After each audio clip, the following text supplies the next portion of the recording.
Rick Bozich from WDRB.com with us now. And Rick, talking some college football as we get close. We're only 3 weeks away from Big Ten football media days, and the Big Ten, the SEC, the ACC, all looking different this year. We'll start with the Big Ten, adding UCLA, USC, Washington, and Oregon. Indiana playing two of those teams, with Washington coming to Bloomington in October and Indiana traveling earlier to Los Angeles in the Rose Bowl to take on the Bruins, the third game of the season.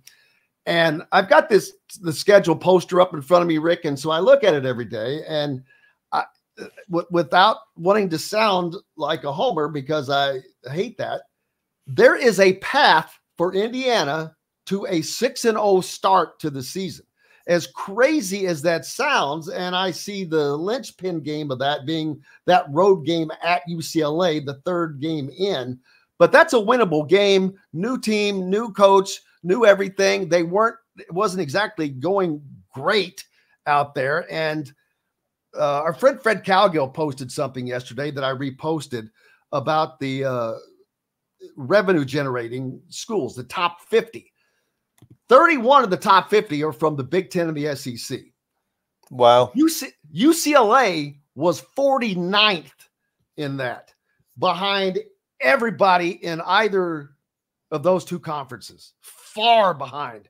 As a matter of fact, I think they had like 104 million, and number one is Ohio State at 297 million. You want to talk about a seismic difference? Holy crap. Indiana was 27th. They made 40 something more million dollars than UCLA.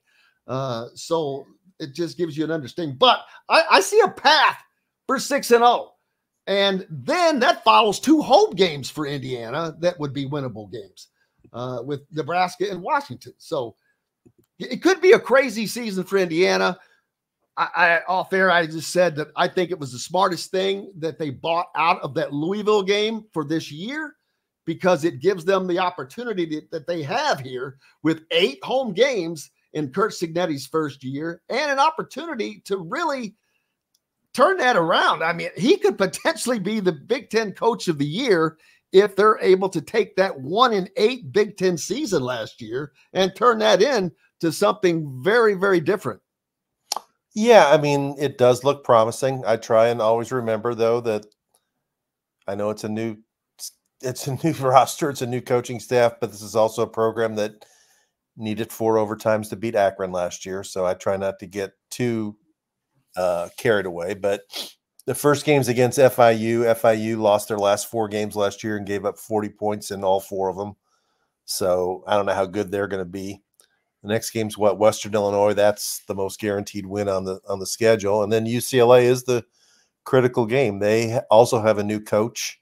And if other than the distance, the travel logistics, that's one of the better places to play on the road. They don't come close to filling the Rose Bowl. It's not an intimidating atmosphere at all. I think they've had games with fans, like in the 30,000. So if you're good and go out there, you can steal that win. And then at that point, you have people's attention. You come home and play Charlotte, should have a good crowd, get to 4-0. Then you got Maryland, which lost its quarterback, but they have had Indiana's number the last few years. So that would be a more difficult game. And then at Northwestern, and they're playing that one right in a soccer field or something, not on Northwestern's campus. That's weird. Correct.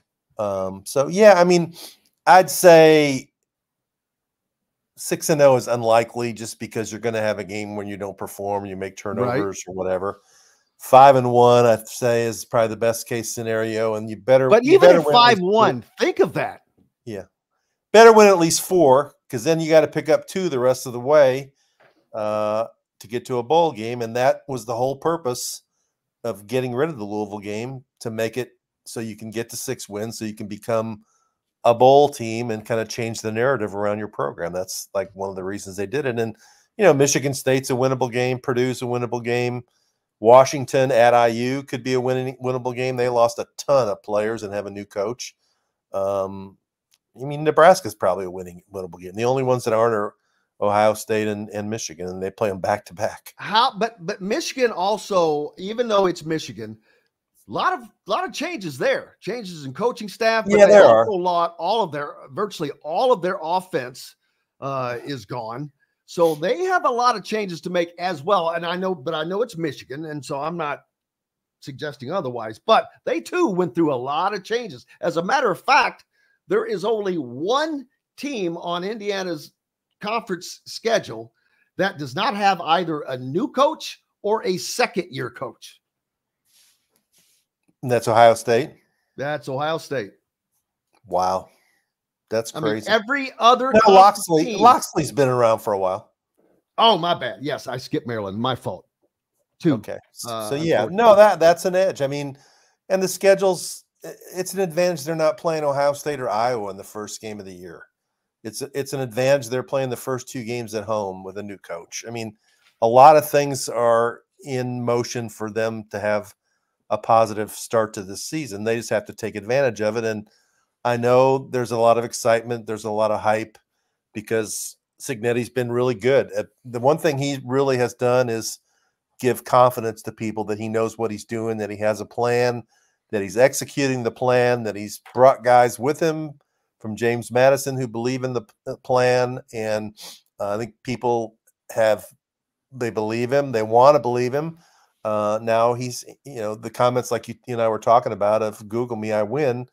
That gives people, it's different than LEO. I mean, it's a different messaging system. And he just comes across as a no nonsense guy of things are going to be organized. We're going to have a plan.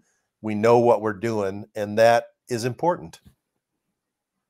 Yeah. I've said that Indiana football has gone from LEO to GFY. And as far as attitude, which there needed to be some of that, I think. That was cool for a while, but it only goes so far. You have to have a different mindset. But 5 conference games, 5 of the 9 are against teams with a new coach. 3 of the remaining 4 have a second-year coach. So that's pretty mind-boggling, to be honest with you.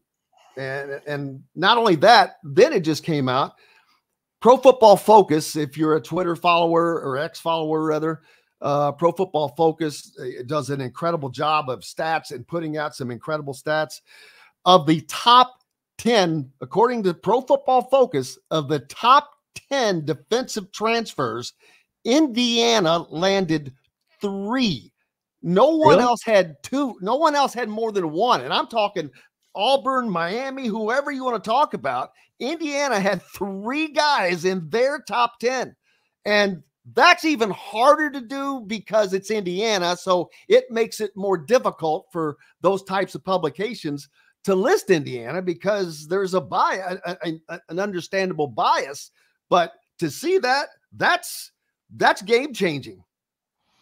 Yeah, no, that's impressive because usually when players, more so high school players, commit to Indiana, I don't think it helps their recruiting ranking. I think the recruiting rankings are definitely biased towards the bigger name schools to sort of reinforce the narrative that they're getting the better players. I mean, Cignetti, from all outside and anecdotal evidence, is the best coaching hire Indiana's made since Terry Hepner, maybe since Bill Mallory.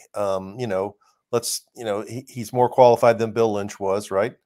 Yes. Yeah, had more coaching experience and more level-headed than Kevin Wilson, who was a great offensive coach, not much on defense, and he's a more talented coach than Tom Allen. So they got the right guy. I mean, they got a guy who has endured Indiana-like conditions at other programs and won with them. They got a guy with a chip on his shoulder who understands what he's getting into. And they got a guy who's 62 years old and knows that this is his shot at the big time. And he can come in here and win. He'll create quite a legacy. And we'll see if he can get it done. I mean, I like everything I've seen and heard from him so far. We just have to see how it goes. Yeah, they're doing well on the recruiting circuit. They did recently lose, though, an Indianapolis kid to Louisville, the Burris kid, Right. but I think that's something that will be an ongoing battle. I don't know that battle's done yet, to be honest with you, because commitments don't really mean much anymore. Juju Lewis is a perfect example of that, committed to USC, but he's taken all of these visits, and I'm not sure he ends up at USC. Yeah, I mean, didn't they just flip a receiver from Lawrence North who was going to Illinois last week, and they've lost a couple? I know, I kind of got the indication one guy committed and then he took more visits, and Indiana pretty much said, well, if you're going to do that, we don't want you anymore, and they got somebody else. So good for Cignetti for doing it that way. Yeah, he's excuse me, he's got a lot of positives going in his direction, and I'll be very interested to see how it looks when they play.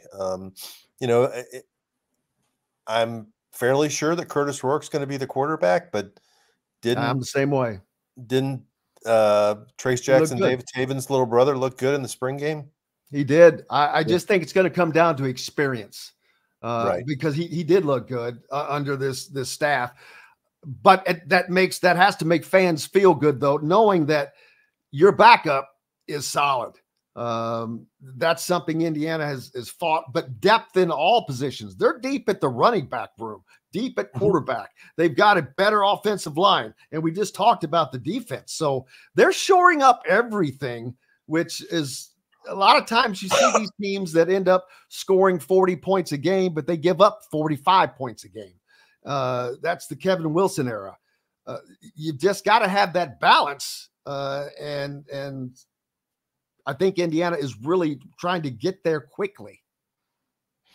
Yeah, there's no doubt that they are. And, usually we've seen that Indiana, when was the last time they had a guy be the quarterback through the entire season? It's been a long time, right?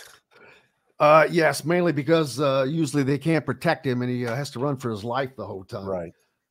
In your latest piece, it was Sorsby and Taven Jackson, and then somebody else got to play some too last year, right? I think weren't there like 3 guys? Is that the guy that transferred out? It's been so. It seems like it's so long ago. I thought there was another guy that got to play a little bit. Who knows? And this year it's going to be Rourke and Jackson and maybe the kid Sherry, who's the freshman. I don't know if they'll redshirt him or not, but that was a guy he flipped right off the bat when he came in. Hello, everybody. Jim Coyle with Indiana Sports Beat Radio, and thank you for enjoying our content and videos. And make sure you hit that subscribe and notifications toggle so you don't miss out on anything, whether it's Indiana Hoosiers, the Boilers, the Colts, the Pacers, Indiana high school action, whatever is happening in sports. We're trying to bring it all to you, and make sure you don't miss out on a thing. Again, hit the subscribe button for us. Helps us out a ton. We appreciate each and every one of you. Thank you so much.